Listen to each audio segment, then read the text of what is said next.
Glow Cartoons.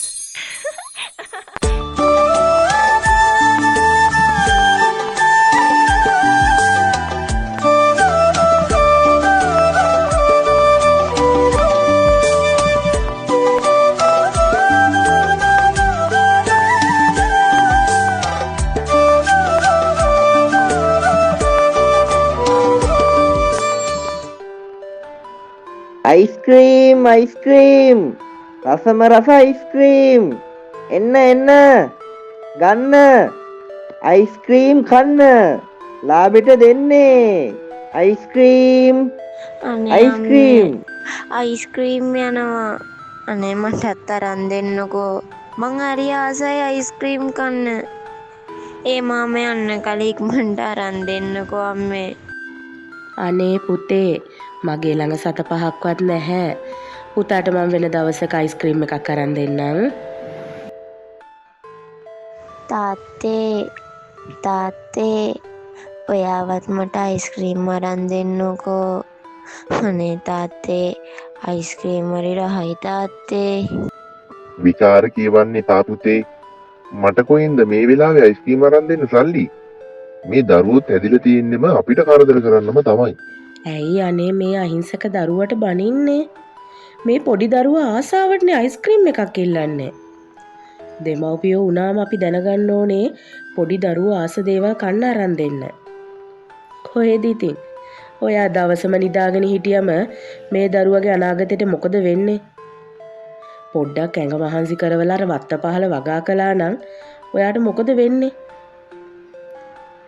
කීයක් හරි හොයාගෙන දරුවා කැමති දෙයක් අරන් දෙන්න පුළුවන් යන්නේ. මට බෑ ඔය ගිනි යව්වේ පොළොව කොට දුක් විඳින්න. ඊට වඩා සැපයි මේ පැතුරු ටිකක් නිදා ගන්න එක. ආමිනේට ඕනේ නම් වගා කරලා ඒව විකුණලා පොළොවට අයිස්ක්‍රීම් අරන් දෙන්න. මට නම් බෑ ඕන්න. හත් දෙයියනේ. මගේ හයියෙන් තමයි මේ ගෙදර මෙහෙම හරි තියෙන්නේ. මං ගෙයක් ගානේ ගිහින් වැඩප්පලක් කරලා දීලා තමයි දරුවටයි ඔයාටයි කන්න දෙන්නේ. මට පුළුවන් නම් මං වගා කරනවා. ඒත් මට ගෙදර වැඩත් එක්ක එක් කරන්න වෙලාවක් නැහැනේ මහත්තයා. ඔයා ඔහොම නිදාගත්තම මේ දරුවට ලැබෙන ආදර්ශය මොකද්ද? මේ දරුවත් කම්මැලියෙක් වේවි. පුතා අයිස්ක්‍රීම් ගන්නවද? රස ಜಾති 5කින් අයිස්ක්‍රීම් තියෙනවා. දොඩම්, අලිගැට peer, අඹ, චොකලට් රස වගේම වැනිලත් තියෙනවා. මේ වගේ රස අයිස්ක්‍රීම් කොහෙවත් නැහැ. මල් ළඟ විතරයි තියෙන්නේ. පුතාට මොන જાතියෙන්ද ඕනේ? අනේ මාමේ මං වාගේ අයිස්ක්‍රීම් කන්න ආසයි. ඒත් මල් ළඟ අයිස්ක්‍රීම් ගන්න සල්ලි නැහැනේ. මාමට පුළුවන් නම් රස බලන්න විතරක් මට අයිස්ක්‍රීම් එකක් දෙනවද? මොකක්? නයිට් අයිස්ක්‍රීම් විකුණන්නේ නැහැ මං. අපිත් බොම අමාරුවෙන් තමයි මේ රස්සාව කරගෙන යන්නේ. අයිස්ක්‍රීම් ඕනේ නම් සල්ලි අරන් එන්න කොළුවෝ. බොරුවට මගේ කාලේ නාස්ති කරන්නේ නැතුව මං යනවා යන්න. කවුරුත් මං ආස අයිස්ක්‍රීම් මට අරන් දෙන්න. අම්මා කිව්වනේ තාත්තට පිටිපස්සේ වත්තේ වගා කළා නම් සල්ලි හොයාගන්න පුළුවන් කියලා. මං ගෙන් වත්ත සුද්ධ කරලා මට පුළුවන් විදියට වගා කරලා ඒව විකුණලා අයිස්ක්‍රීම් අරන් කනවා. දැම්මම යනවා මම. අම්මේ වත්ත සුද්ධ කරන උදැල්ල කොහෙද තියෙන්නේ? එපා පුතේ. පුතා තනියම ඕව කරන්න යන්න එපා. පව් මගේ පුතා. ඉන්න මං තාත්තට කියන්නම්. පුතාට වත්ත සුද්ධ කරලා දෙන්න කියලා. මේ මාත්‍යා. අනේ ගිහින් පුතාට පොඩ්ඩක් වත්ත සුද්ධ කරලා දෙන්න. ගස් ගොඩක් වැවිලා. විස සතෙක් එහෙම ඔය ගස් අස්සේ ඉඳලා පුතාව කෑවොත් මොන දෙයියන්ට කියන්නද? අපිට ඉන්න එකම දරුවා නෙමේ. මාර කෙනෙක් තමයි හාමිනේ ඔයා. එතකොට මං ඕව සුද්ධ කරන්න ගිහින් මාව සතෙක් කෑවොත් මට මොකද්ද වෙන්නේ? මේ ඉන්න හාමිනේ ඔය කොළුවටත් කියන්න නිකන් ඉන්න කියලා වද නොදී. එහෙම නෙමෙයි මහත්තයෝ. මහත්තයාට දැනුම් තේරුම් තියෙනවනේ. මේ 6-4 නොදන්න පොඩි දරුවට ඕවා තේරෙන්නේ නැහැනේ. දවසෙම නිදාගෙන ඉන්නේ නැතිව එහෙමවත් දෙයක් කරලා දුන්නා නම් හරි නේද? එපා අම්මේ. මම දැන් ලොකුයි. මට පුළුවන් තනියම වත්ත සුද්ධ කරලා පැලහිටවන්න. මං ගිහින් ඒක කරලා එන්නම් අම්මේ.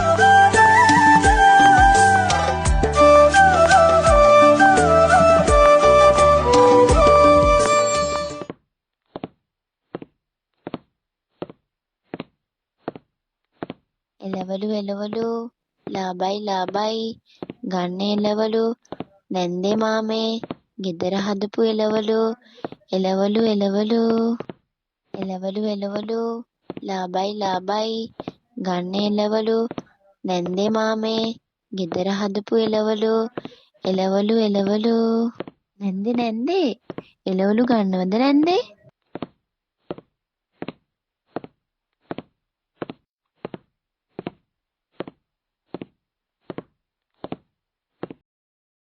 මොකෝ මේ කොළුව බෙරිහන් දෙන්නේ? එළවලු වට්ටියකුත් උස්සන් මෙතන වද දෙනවා. මේ මම වගා කරපු එළවලු ලාබෙට දෙනවා. නැන්දා ගන්නවද? වසවිසි නැති ගෙදර හදපු පෝර දාපු එළවලු. ගන්න නැන්දේ. මේ ලතාගේ කොළුව නේද? පොතපතේ වැඩප්පලක් කරන්නේ නැතුව එළවලු වට්ටියක් උස්සගෙන දඟලන්නේ මොකද කොළුව? ලතා දැන් පුතාගෙනුත් හම්බ කරන්න අරගෙනද? ඒ වුණාට කතා කරන්නේ නම් හරියට පුතාට හොඳට සලකනවා වගේනේ. නැහැ නැන්දේ. අම්මා කීවේ නෑ මට එළවලු විකුණන්න කියලා. මම වගා කරපුවා විකුණන්න ආස නිසායි මම මෙහෙම ආවේ. අම්මා ගෙදර නෑ නැන්දේ. තාත්තා විතරයි ඉන්නේ. නැන්දා ගන්නව එළවලු. හරි කොළුව. මං ගන්නම් එළවලු වට්ටියම. ගිහින් තියහන් ඔය වට්ටිය අර මේසෙ උඩින්. අනේ මං කොච්චර මහන්සියෙන්ද මේ සල්ලි ටික අම්බ කළේ. දැන් නම් අයිස්ක්‍රීම් ගොඩාක් කන්න පුළුවන්. අම්මටයි තාත්තටයි මගේ යාළුවෝ ඔක්කොටම අයිස්ක්‍රීම් අරන් දෙන්නත් පුළුවන්. ඒත් ඉතින් මගේ අම්මා දුක් විඳිනවා ගෙවල් ගානකින් වැඩ කර. එක්ක මං අයිස්ක්‍රීම් කන්නේ නැතිව මේ සල්ලි වලින් ගෙදරට බඩු ගේනවා. ඒත් ඒ බඩු ඉවරුනොත් මොකද කරන්නේ? මේ විදියට හිතලා නම් බෑ. එළවලු විකුණනවා වගේ මම මේ සල්ලි වලින් අයිස්ක්‍රීම් හදන්න බඩු ගේන්න ඕනේ. අයිස්ක්‍රීම් කඩයක් දාගත්තොත් අම්මවයි තාත්තවයි හැමදාම සතුටින් තියන්න පුළුවන්. අපිට ඕන වුණොත් අයිස්ක්‍රීම් කන්නත් පුළුවන්. අම්මේ ඔයා දන්නවද අයිස්ක්‍රීම් හදන විදිය? දන්නවනම් කියලා දෙන්න අම්මේ. අනේ මගේ රත්තරන් පුතේ මං කොහොමද අයිස්ක්‍රීම් හදන හැටි දන්නේ? ඒවා දන්නේ ලොකු මිනිස්සුනේ. මගේ පුතාට ඕනිම නම් අර මෙහෙට එන අයිස් විකුණන මාමගෙන් අහලා බලන්න. හරිද පුතේ? හරි අම්මේ. ඒ මාමාවම මං අහලා බලන්නම්කෝ.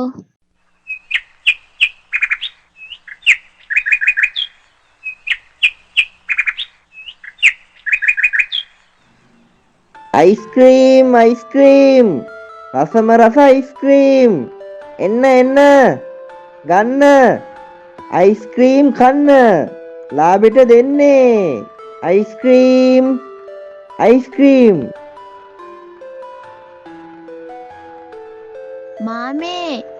මාමේ අයිස්ක්‍රීම් මාමේ. ඇයි ළමයෝ අදවත් අයිස්ක්‍රීම් ගන්න සල්ලි හොයාගත්තද? අදත් නිකන් ඉල්ලන්න නම් එපා හොඳද? නෑ මාමේ මට මාමගෙන් දැනගන්න දෙයක් තියෙනවා. මාමට පුළුවන්ද අයිස්ක්‍රීම් හදන විදිය මට කියලා දෙන්න? අනේ මේ පිස්සු කොළුවෝ. මම මේ අයිස්ක්‍රීම් කම්පැනි ඇතුලේ වැඩ කරන්නේ නෑ. කම්පැනියෙන් දෙන අයිස්ක්‍රීම් ටික ලාභයක් තියාගෙන විකුණනවා විතරයි. අනේ මේ මට මගේ වැඩ පාඩු කරන්නේ නැතුව ඵලයන් කොළුවෝ යන්න.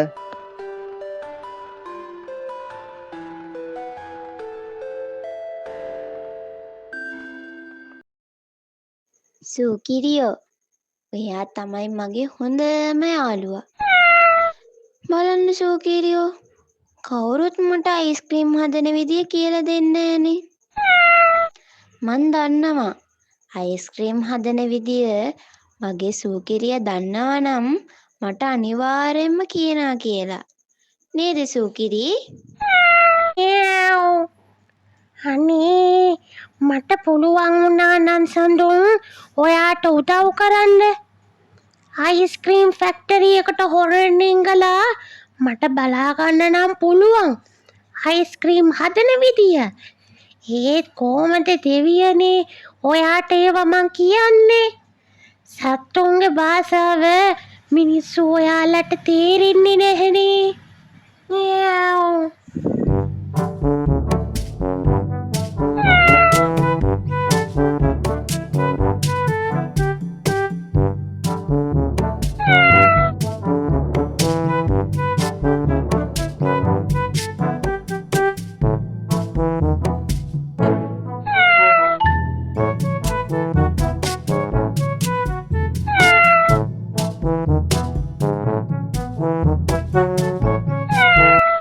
මේ මහත්තයා බලන්නකෝ අනේ අර හන්දියේ ගෙදර ලතාගේ කොළුව ඊයේ මෙහෙ ආවනේ එළවලු වට්ටියකුත් අරන් විකුණන්න. මං ඉතින් අසරණ දරුවෙක් නිසා ඕන් ඔහේ එළවලු වට්ටියම ගත්තා. හැබැයි ඒ එළවලු ටික නම් පංකාදොයි. ඒක තමයි නෝනා. මං අද අයිස්ක්‍රීම් විකුණන්න ඒ ගෙවල් හරියෙන් යද්දි ඔය කොළුව මගෙන් ඇහුවනේ අයිස්ක්‍රීම් හදන්නේ කොහොමද කියලා. මං බොරුවක් කිව්වා නෝනා. මං නෙවෙයි අයිස්ක්‍රීම් හදන්නේ කම්පැනියෙන් හදපුවා මං විකුණන්නේ කියලා. දැනගත්තත් මං කියනවා අයිස්ක්‍රීම් හදන විදිය. කිරි සීනි භාජනයකට දාලා ලිපේ තියන්න. රත් වීගෙන එනකොට වැනිලා දාලා ඒකට කෝන් ෆ්ලවර් දාලා උකු වෙනකල් තියලා බීට් කරලා ෆ්‍රිජ් එකට දානවා. මේක තමයි රෙසිපිය. මං නම් කවදාවත් කාටවත් කියන්නේ නැහැ.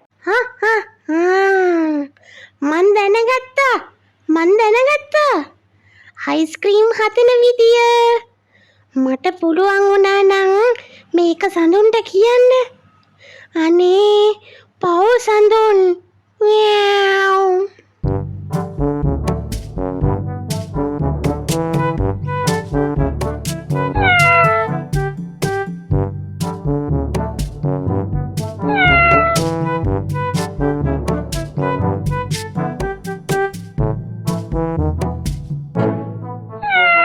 අනේ දෙවියනේ, සඳුනුයි එයාගේ පවුලේ අයයි ගොඩාක් අසරණයි. සඳුන්ගේ තාත්තගේ කම්මැලිකම නිසා එයයි අම්මයි ගොඩාක් දුක් විඳිනවා. එයාට දුක කියන්න වෙන කෙනෙක් නැති නිසානේ මට කිව්වේ. දෙවියනේ, පොඩි වෙලාවකට මට සඳුන් එක්ක කතා කරන්න වරමක් දෙන්න. මට එයාලගේ දුක නැති කරගන්න උදව් කරන්න පුළුවන්.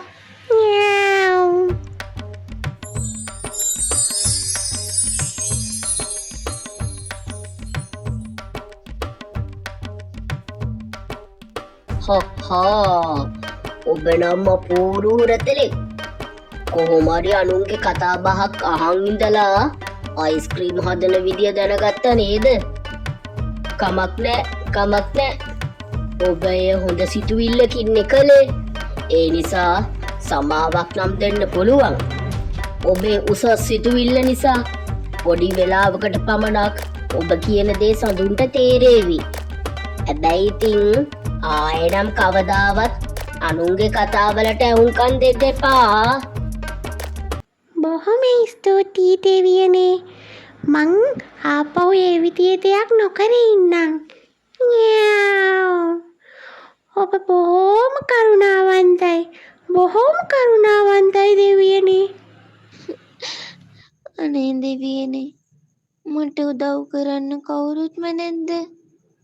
ඇයි මම මෙච්චර අවාසනාවන්ත? මගේ දුක ඇහෙන්නේ නැද්ද දෙවියනේ?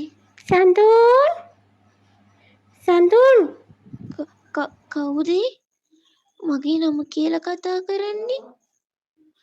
කවුරුත් නෑනේ.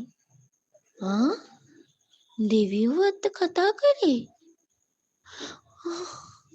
කවුද? සඳුන් සඳුන් මේ මම සූකිරි. මං කියන දේවල් ඔයාට තේරෙනවද? මොකක් සූකිරි? එයාට කතා කරන්නත් පුළුවන්ද? අනේ මම මේ හීනයක්ද දකින්නේ? නැහැ සඳුන්. ඇත්තටම මං තමයි ඔයත් එක්ක කතා කරන්නේ. හනුමාන් දෙවියෝ මට පොඩි වෙලාවකට වරමක් දුන්නා ඔයා එක්ක කතා කරන්න. මං ඉක්මනින් කියන්නම් සඳුන්. මම දැනගත්තා අයිස්ක්‍රීම් හදන විදිය. හොඳට අහගන්න සඳුන්. මම මේ කියන විදියටම කරන්න. හරිද? කිරිසීනි භාජනයකට දාලා ලිපේ තියන්න. රත් වීගෙන එනකොට වැනිලා ටිකක් දාලා කෝන්ෆ්ලා දාලා උකු වෙනකන් තියලා බීට් කරන්න. ඊට පස්සේ ශීතකරණයේ තියලා රසම රස අයිස්ක්‍රීම් හදාගන්න පුළුවන් සඳුන්.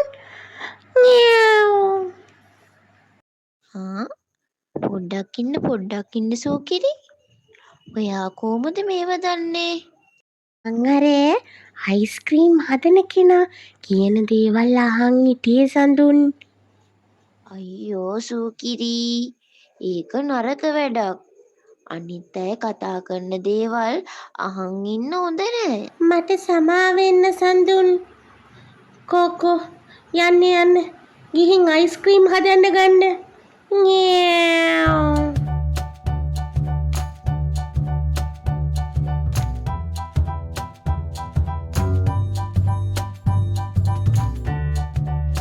අයිස්ක්‍රීම් ලාබයි අයිස්ක්‍රීම්.